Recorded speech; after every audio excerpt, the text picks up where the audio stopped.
अस्सलामु अलैकुम वरहमतुल्लाहि वबरकातुहू। उम्मीद करते हैं मिजाज आले बखैर होंगे।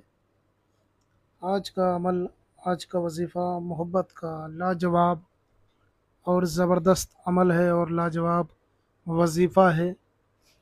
इस अमल में हमने बताया है कि किस तरीके से आप किसी को हद से ज़्यादा किसी के दिल में मोहब्बत पैदा कर सकते हैं। इस वजीफ़े को सिर्फ़ उस बंदी या उस बंदे के लिए करना है आपको जिससे शादी करना हो। इस वजीफ़े पे, इस तावीज़ पे जिसका नाम लिखोगे वो ग़ुलाम हो जाएगा। शादी करना हो तभी करना, वरना पीछा छुड़ाना मुश्किल हो जाएगा। अगर आपको शादी करनी है तभी ये वजीफ़ा करना, वरना पीछा छुड़ाना मुश्किल हो जाएगा। इस वजीफ़े में जो तासीरात मौजूद हैं वो बहुत ही पावरफुल है और इसकी अहमियत का अंदाज़ा आपको उस वक्त होगा जिस वक्त आप ये वजीफ़ा करेंगे। ये वजीफ़ा एक बहुत बुज़ुर्ग आलिम से अता हुआ है जिसको मैंने ख़ुद आज़माया है और मैं ख़ुद इसका आमिल हूँ। और इस वजीफ़े की इजाज़त मैं हर उस बंदे को देता हूँ जो मेरी पूरी वीडियो देखता है। उस सारे बंदों को इजाज़त है इस वजीफ़े की करने की जो शुरू से लेकर के आखिर तक मेरी वीडियो देखेगा, क्योंकि ये एक ऐसा तोहफ़ा है जो मुझे किसी ने दिया था और उसने मुझे यह अख्तियार दिया था कि मैं किसी के साथ भी इसको शेयर व नशर कर सकता हूँ। तो मैं आज आपके सामने नशर कर रहा हूँ, शेयर कर रहा हूँ। ये वजीफ़ा शादी करनी हो, फिर कह रहा हूँ शादी करनी हो तभी करना, वरना पीछा छोड़ाना मुश्किल हो जाएगा। ये बहुत ही पावरफुल वजीफ़ा है, शादी की गरज से ही करना, वरना पीछा छोड़ाना मुश्किल ही है। समझ लीजिए फिर वो आपकी ज़िंदगी में पीछे पीछे आएगा और फिर आपको रुसवाइयों का सामना करना पड़ेगा, समाज का सामना करना पड़ेगा। मैं नहीं चाहता कि आप कोई ऐसे मसले में फंसे, इसलिए मैं आपको पहले ही आगाह कर देता हूँ। अगर आपको शादी करनी है उस बंदे से या उस बंदी से तभी इस अमल को करना, वरना आपकी मर्ज़ी है। आप आज़माना चाहो तो आज़मा सकते हो, लेकिन फिर आप नतीजे के लिए तैयार रहना। फिर मेरे पास ये कहते हुए मत आना कि जनाब आप मुझे इस अमल की कार्ड बताएं। देखो भाई, इसकी कार्ड मेरे पास भी नहीं है, इसकी इतनी तासीर है कि इसकी कार्ड तो मेरे पास भी नहीं है।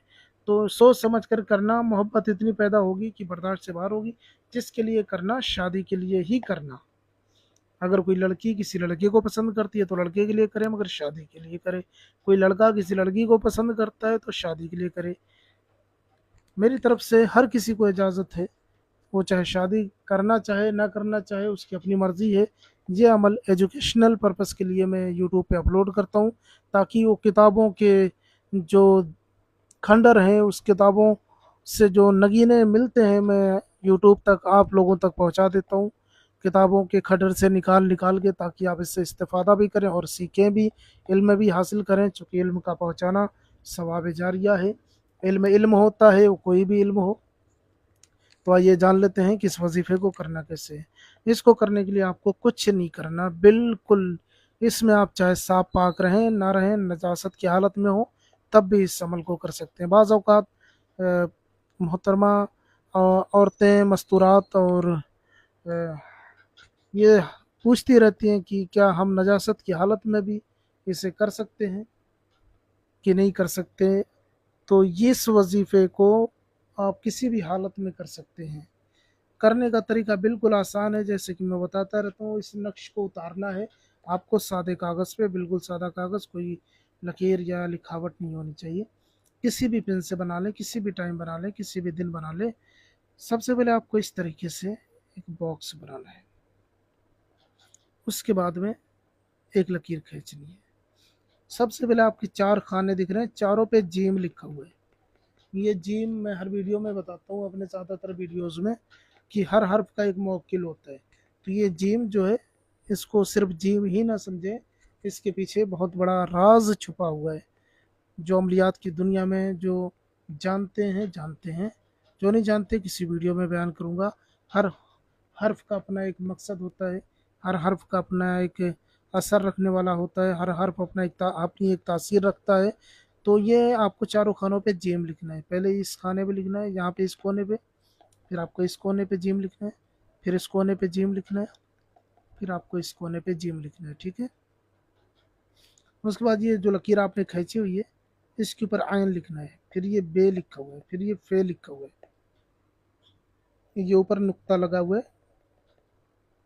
उसके बाद में ये भी नुक्ता ही है, या नुक्ता कहें या इसे उर्दू की मजबूरी कहें, उर्दू की तंगी कहें, कि नुक्ता भी ऐसे ही होता है और ज़ीरो भी ऐसे ही उर्दू में होता है। ये उर्दू की तंगी है, उर्दू के दामन की तंगी है कि नुक्ता भी सेम और सिफर भी ज़ीरो भी एक जैसे ही होता है। तो ये जो भी आप समझ लें इसको इस तरीके से, हालांकि ये तो ज़ीरो ही है, इसको आप ऐसे ही बनाएं। फिर ये 9 है, 2 है, 3 है, 5 है, 1 है, 3 है, इस तरफ से बनाते हुए चले जाना है आपको। ठीक है, उसके बाद में सारा नक्श तैयार हो गया आपका, ये सारा नक्श तैयार हो गया। अब नीचे नाम लिखना है, नाम यहाँ पे लिखना है, जिसके लिए करना है उसका नाम लिखना है, जिसके लिए करना है उसका नाम, मतलूब का नाम पहले लिखा जाएगा।